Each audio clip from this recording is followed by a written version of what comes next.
Good morning. Well, we're on the way to my local crag. Well, just I am. Because today I'm going to show you how or what my setup is for a top rope solo.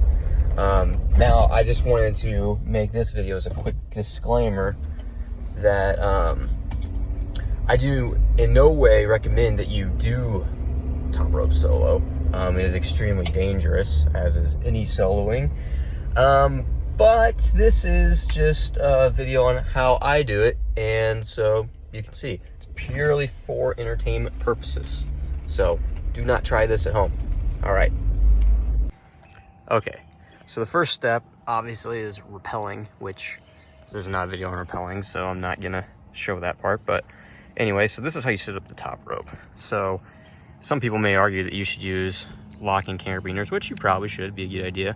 I don't have that many locking carabiners with me, and I wanted to use more of them for my rappel since there was a little more climbing than just rappelling on the way down. But anyway, so what you wouldn't do is I tie figure eights on a bite, and you don't probably need 3 of them like this. See, this was just the middle of the rope there. I just do this for redundancy's sake, and I don't know, I think it's a little easier. I don't know, this just gives you more peace of mind.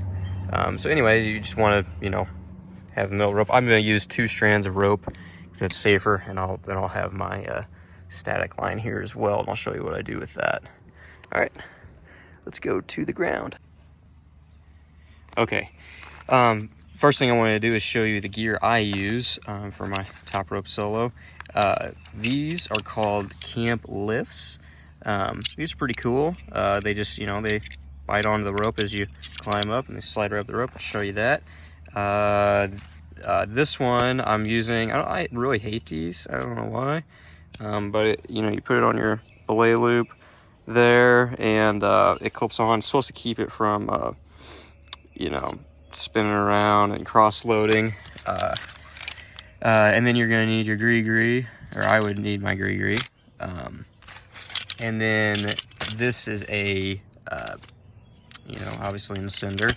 And this is just so I can unweight the rope.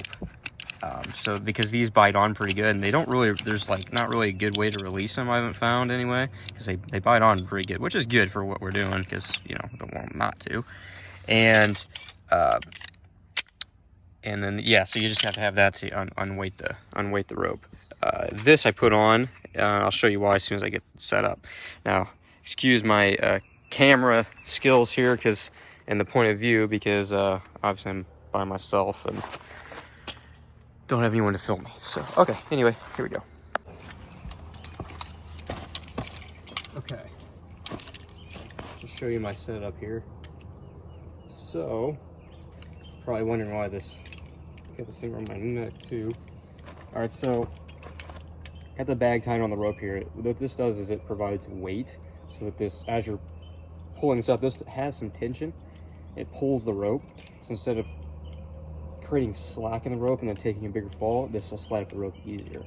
Now, this route is called Octomania, and it's 12C, and there's some really moves where you kick out to the side, so you're a little sideways, and I'm wondering how that'll work out on this route. Most people will do top rope solo on stuff that's a little easier, where it's a little more straight, but this one starts over where the camera is and kind of wanders over, so it might not be the best route, but it's my project, and I'm almost ready to send it, so I just wanted to maybe try it. Okay, so on this, I only have this tied on one side, so I can take this off the rope instead of tying it through both, and that way I can leave it on. So you take this, you clip it on, take this here,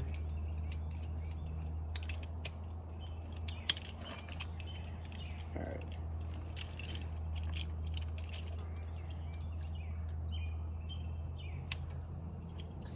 I clip this on so that my static rope will follow me as I go up, just to be there. It's over, I got the rope bag over there out of the way, but it'll That way it'll follow me up whenever I need it. It'll be within arm's reach and not somehow fly to the side. You don't need that rope. You know, I could use this rope, you know, to do the same thing, but it's a little easier for me. All right, so this one's looser. This is just a safety, basically, for redundancy. So it'll follow up lower. You know, if it caught, it would caught late. It would catch later. But it's just for peace of mind. Okay, sorry. Some people walked up on me. I didn't want them to think I was crazy talking to myself, so I had to make another clip. All right, so anyway, I climbed up the section that I said was probably going to be really hard down there, just with the top rope solo set up, and it was kind of awkward. But anyway, I did it. I have that part pretty solid. Anyway, so you can see these have caught me here. I'm standing on this little spot where I would be resting anyway. And from here, it's pretty well straight, except for the kick out moves over here. But anyway, small holds. But so I have this rope. So if I was gonna have to unweight this rope, what I would do, I might not show you all of this because it's kind of awkward one-handed, but take the Jumar cinder and you'd clip it onto the rope, okay? And then if I wanted to go down, like say to the ground, I would pull myself up on this and unweight the lift cinders to where I would be able to take them off, and I wouldn't take them off quite yet. And then I would take my gree and I would clip it onto the static line, okay? And then whenever I weighted the gree, my weight was off these, then I would detach them. Then I would detach the ascender and lower to the ground. Make sense? Anyway, I'm gonna finish climbing this.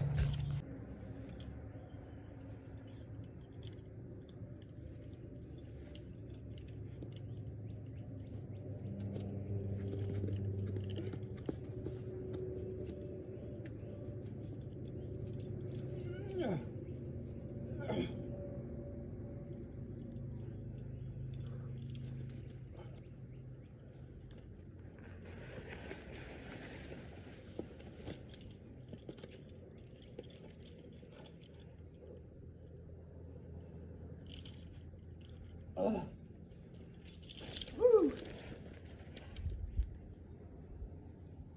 See, that's how it works. Catches you.